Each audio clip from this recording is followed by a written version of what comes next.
আসসালামু আলাইকুম। পাকিস্তানের কোটি কোটি দর্শকরাও দোয়া করে বাংলাদেশকে আজকে জেতাতে পারলো না। হৃদয়ের জন্য মন খারাপ লাগছে।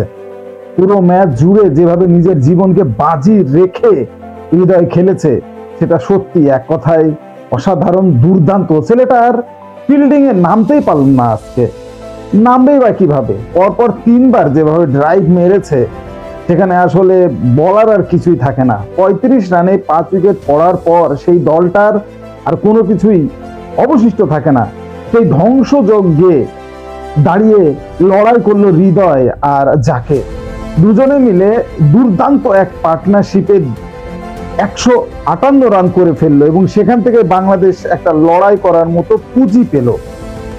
২২৮ রান তুলতে পারে বাংলাদেশ শেষ পর্যন্ত। আসলে বাংলাদেশ দলে যখন সৌম্য, নাজমুল হোসেন, শান্ত, মুশফিকুর রহিমের মতো অভিজ্ঞ প্লেয়াররা কোনো রান না করে ০ রানে আউট হয়, তখন আর দলের রানটাই বা কত দূরে যেতে পারে। সেই জায়গা থেকে আসলে দলকে টেনে তুলেছিল তাওহিদ হৃদয় এবং জাকের। তাওহিদ হৃদয় আজকে জীবনে প্রথম সেঞ্চুরি করলো, অভিষেক সেঞ্চুরি তার। এর আগে বেশ কয়েকবার ৯০-এর ঘরে গিয়ে সে আউট হয়েছে, সেঞ্চুরির স্বাদটা সে নিতে পারেনি, আজকে নিতে পেরেছে। আজকের ম্যাচের একমাত্র সফলতা হলো তাওহিদ হৃদয়ের এই দুর্দান্ত সেঞ্চুরিটা। শেষের দিকে তো দাঁড়াতেই পারছিলেন না, ব্যাটও করতে পারছিলেন না, কোন রকম মানে সিরিজে দাঁড়িয়েছিলেন।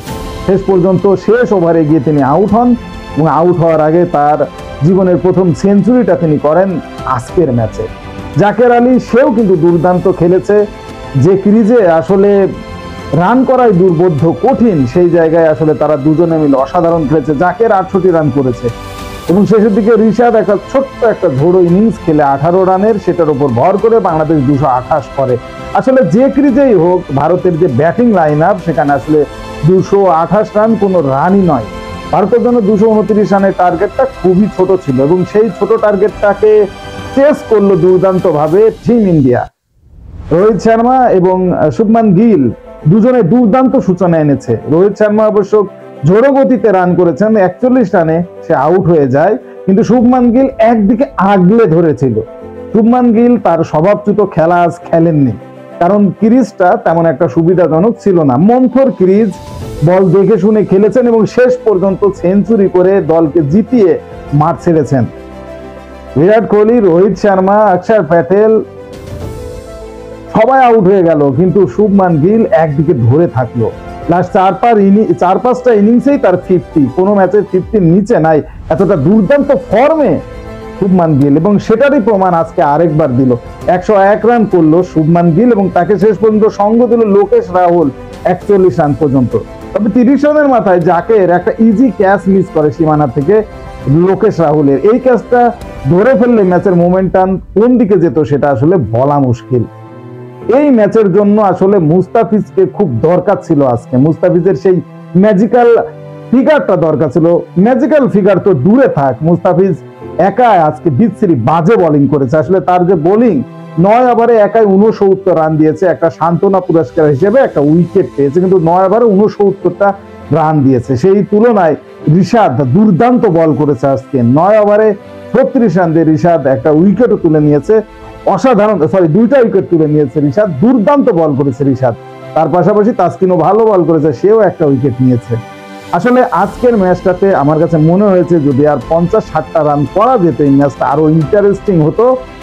আসলে সব দিক মিলিয়ে বাংলাদেশের ব্যাটসম্যানরা অনেকদিন ধরে বাজে খেলছে। ব্যাটসম্যানরা যদি ক্লিক না করতে পারে তাহলে কিন্তু আসলে বোলারদের কিছুই করণীয় থাকে না। তেমনটাই আসলে আজকে হয়েছে। ৬৯ রানে ভারতের ১ উইকেট পড়ে, এরপর ১৪৪ রানে কিন্তু ৪ উইকেট পড়ে গিয়েছিল। ওই সময়ে ম্যাচের গতিটা আসলে শুভমান গিল এবং কে এল রাহুল ধরে নেয়। ওর পরে আর একটা উইকেটও পড়েনি। শেষ পর্যন্ত ২১ বল হাতে রেখে ৬ উইকেটে জয় পায় টিম ইন্ডিয়া এবং তারা কিন্তু এখন পয়েন্ট টেবিলে ২ নম্বর অবস্থানে আছে। নিউজিল্যান্ড পাকিস্তানকে হারিয়ে ১ নম্বর পজিশনে আছে। আর বাংলাদেশের জন্য সান্ত্বনা পুরস্কার, রান রেটে পাকিস্তানের উপরে বাংলাদেশ। এই কারণে বাংলাদেশের অবস্থান এখন ৩ নম্বরে।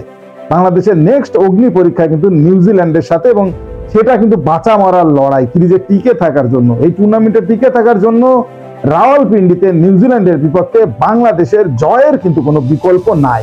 কি মনে করেন, নিউজিল্যান্ডের বিপক্ষে কি জিততে পারবে বাংলাদেশ? কমেন্টসে জানান।